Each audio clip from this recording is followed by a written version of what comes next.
Salam dan salam sejahtera dan pencerahan saya berkenaan dengan kenyataan yang dikeluarkan oleh Naib Presiden Amanah iaitu Mujahid Yusof Rawah, yang mana kita tahu beliau telah pun memfail saman fitnah terhadap PAS kerana mendakwa beliau menyokong kepada LGBT.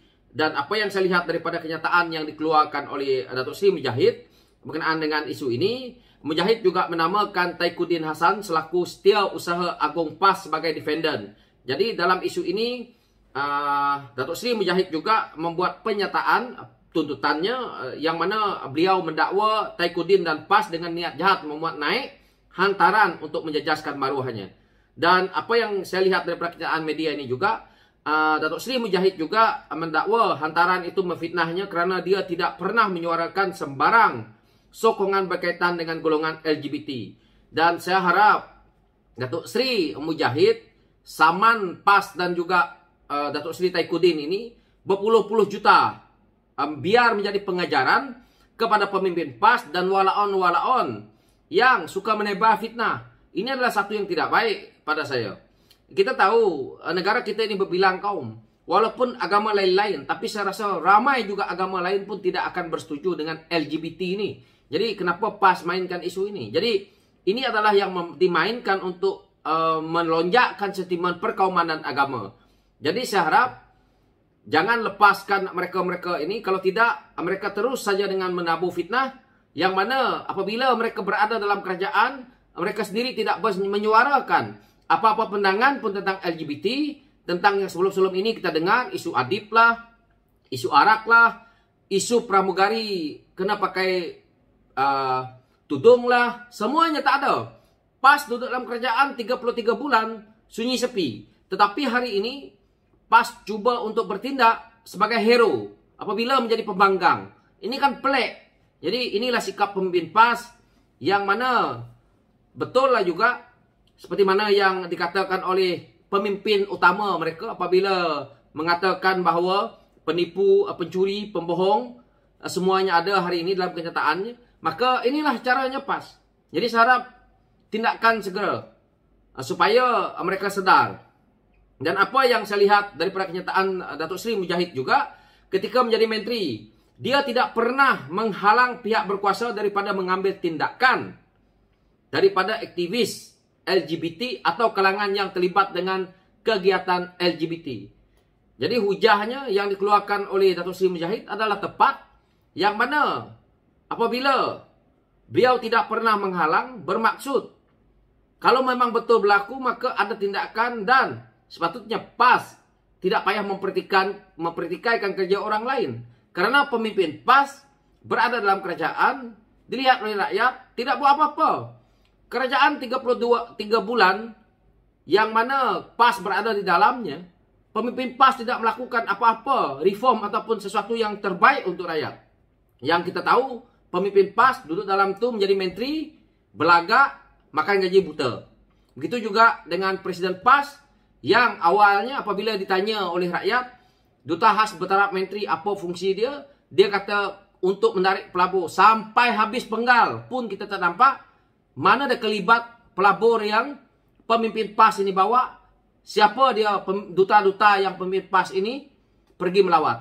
Ataupun siapa dari duta-duta, ataupun siapa dari pemimpin Duta Khas Timur Tengah ni yang datang melawat Presiden PAS.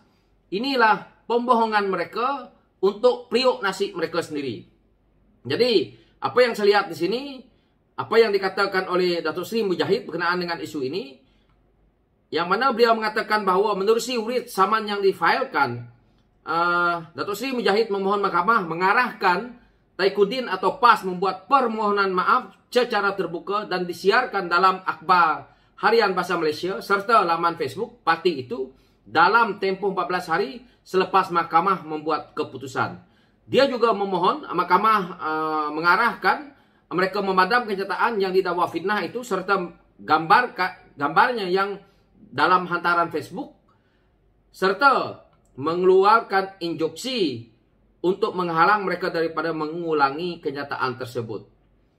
Dan saya lihat di sini Datuk Seri Mujahid juga menuntut ganti rugi am teladan yang teruk kos kadar faedah tahunan 5% bagi pampasan bermula daripada tarikh keputusan sehingga bayaran penuh dibuat serta relief lain yang dirasakan wajar oleh mahkamah.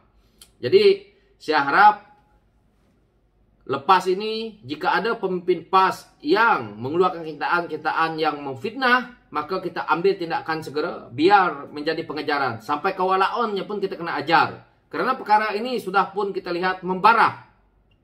Pemimpin PAS tidak ada hujah. Mereka tidak ada idealisme politik. Mereka kerjanya menjadi pembangkang hari ini hanya mempertikaikan sesuatu perkara yang boleh dilihat oleh rakyat bahawa tidak perlu PAS nak pertikaikan. Isu-isu yang tidak penting.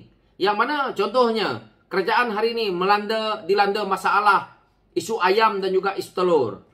Sepatutnya pemimpin PAS yang dulu ada dalam kerajaan merasa malu kerana apa yang diwarisi oleh kerajaan hari ini adalah hasil daripada kerajaan yang terdahulu, pimpinan pemimpin PAS itu sendiri.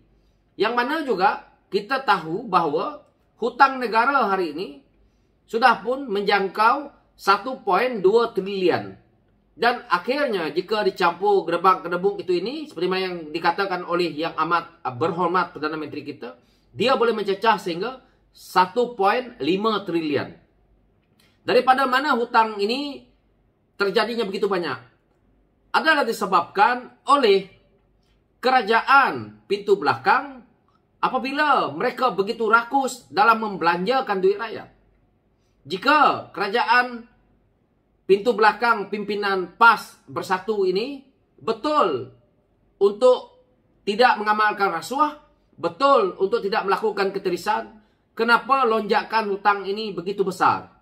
Jadi pemimpin PAS tidak perlu nak berdabik dada. Kamu sudah pernah duduk dalam kerajaan, tetapi kamu orang juga banyak membohong rakyat. Kerana apa? Kerana pemimpin PAS tidak punya kelayakan untuk memimpin negara, tidak mempunyai kebolehan untuk memimpin negara. Jika pemimpin PAS kata mereka hebat, saya yakin pemimpin PAS mempunyai kerusi yang terbanyak. Sepatutnya pemimpin PAS lah yang menjadi ketua pembangkang hari ini.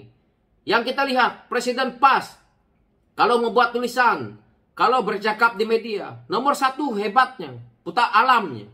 Tetapi apabila masuk dalam parlimen, dia berdiam diri. Inilah kalau di kampung saya kata, macam ayam nak terkentut. Tidak berani nak bercakap, tidak berani nak berhujah. Jadi, tidak berani nak berdebat dalam parlimen. Jadi, selama ini kalau dekat luar bukan main lagi hebat dia. Semua dia yang betul. Menyokong orang ni, kalau dia masih suka, dia betul. Kalau dia dah tak suka, dia tak menyokong lagi, dia juga betul. Dulu dia bersama dengan DAP betul. Ini semua kata-kata dia yang apabila ada kepentingan dia. Hari ini, dia tidak bersama dengan UMNO. Dia juga betul. Nanti, dia bersama dengan parti-parti lain lagi, dia lagi betul. Jadi, hujah-hujahnya, dia menggunakan isu agama Islam untuk kepolitiknya, untuk kepentingan pribadinya, yang mana dia menggunakan cerita-cerita daripada Arab lah dan sebagainya. Tetapi pemimpin PAS menggunakan barang-barang daripada barat, barang-barang yang branded, hanya untuk mengelirukan rakyat dengan kata-kata, tetapi hakikatnya lain yang mereka buat. Jadi bagaimana rakyat nak mempercayai sikap pemimpin PAS? Kerjanya seperti mana yang telah pun dilakukan oleh Datuk Seri Mujahid selaku naib Presiden Parti Amanah, telah pun menyaman mereka ini. Dan saya harap saman banyak-banyak, jangan sedikit, biar menjadi pengejaran. Ataupun saman melebihi daripada 2,000, biar apabila kalah, hilang kelayakan mereka jadi ahli parlimen. Baru sedar mereka ni semua. So itu pencerahan saya. Sekian, terima kasih.